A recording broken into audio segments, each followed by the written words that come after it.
Вам приятное и все будет лялечка. Автолялечка, сеть маркетов мужских автоподарков.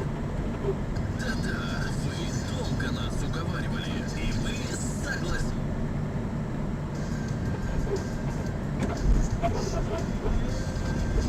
Тех, кто рано встает, утро бодрое ждет.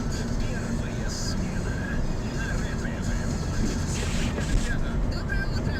Вот смотрите, чем ближе 23 февраля, тем активнее меня тут начинают спрашивать, что мне подарить дети. Понимаю, конечно. Что? Беги ну, на самом деле, там неплохая акция будет проходить в Национальном музее 23 февраля. Отпраздновать День защитника Отечества. Акция «Приведи папу в музей». Прекрасный подарок. Хорошая акция. Ну, знаешь, слава богу, что не ставим.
Хорошего дня вам.